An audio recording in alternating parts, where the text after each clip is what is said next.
guys आज चाहिँ हाम्रो प्याज गोड्ने दिन किनभने वेदर एकदम यस्तो यो धुलो मैलो भएको छ है पानी परेछ थुप्रो दिन भइसक्यो पानी पर्न लागेको त पानी परिरहेछ अनि असिनाहरू पनि झरिरहेछ त्यही भएर प्याजहरू चाहिँ भएको कुहिन लागिसक्यो त्यही भएर हामीले यो प्याज उखालिरहेछौँ अहिले पनि उखाल्ने प्रक्रिया चलिरहेछ तर सबै चाहिँ हैन छानेर त्यो चाहिँ मैले उखालेर सके यसपालि प्याज खासै राम्रो भएन यस्तो यस्तो पानी खानु पर्ने कहिले के यो यस्तो भएको सुकेकोहरू मात्रै उखालेको छु यो हरियो चाहिँ अझै एक दुई दिन रहन दिने कुरा छ किनभने हरियो त रहोस् न हैन अझै बढ्दै गर्छ नि त यो पात हरियो भएको चाहिँ हरियो उखाल्ने अनि अलि सुकेको जस्तो चाहिँ उखाल्ने कुरा छ अब यस्तो चाहिँ है म उखाल्दैछु यस्तो चाहिँ कता झार पनि कति धेरै उम्रिएर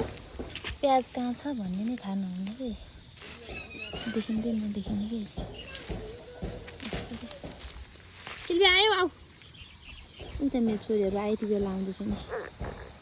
मेरो क्यामेराम्यानहरू आइज उति बेला भनेको मैले होइन यति बेला यहाँ नाकमुख देखाउँदैछ आएर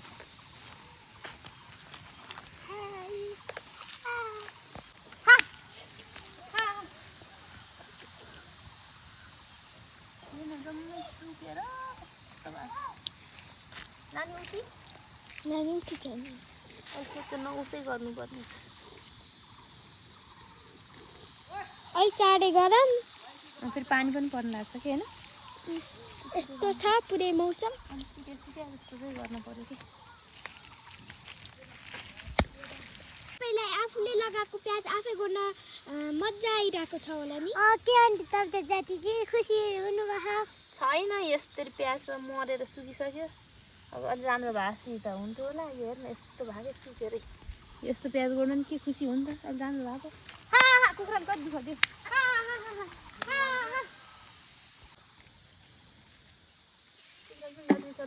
छिटो हाल न बरु पानी पर्नु लागिसक्यो अग्रति भयो त्यतिमा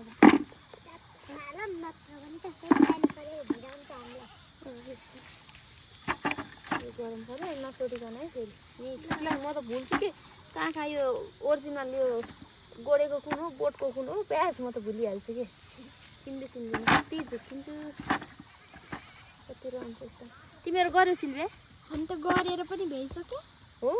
तिमीहरूको बारीमा प्याज छैन गोड्न बाँकी छ अब थोरै छ ए मम्मीले गरिहाल्नु त्यो यतापट्टिको उतापट्टिको थियो नि थोरै त्यही हो मिलाएर लागेको होला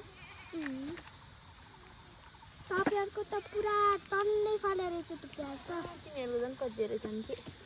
हामी त यस्तो भिन्न पनि खालिहाल्यो पुरै कुया छ त्यो कोही तिमीहरूको पनि अलि छोड त यहीँ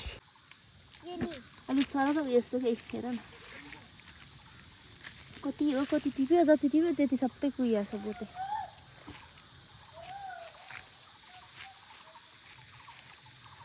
उता बाख्रा चरेछन् यता मान्छेले प्याज गोडेछन् बाख्रा नै बाँधिदिनु होला पऱ्यो तले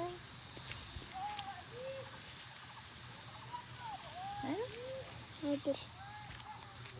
तिमीहरूको बाख्रा कहाँ छ हाम्रो बाख्रा त हामीले छोड्दा छैन गोठमाको बाख्रा हजुर ओके अनि यता त मुलाको त्यो गराउनु भएको छ क्या तपाईँले बिउलो राखेको गर अस्ति असिनाले पनि यस्तो गरायो अस्तिको भर्खरको असिनाले यस्तो गराएछ मुलालाई यहाँ त एउटा त्यो पनि रहेछ त गोबी बा आन्टी त त्यो बन्नुभएको के किसान फार्मर बन्नुभएको यता फेरि क्याबेज त असिनाले सबै पाल पार्थ्यो त्यो क्याबेजको पालले देखाइदियो नि तल बा यता रहेछ हेर्नु गाइस यता पनि त रहेछ नि असिना त पुरा यस्तो बनाइदिइसकेछ अनि यता साग त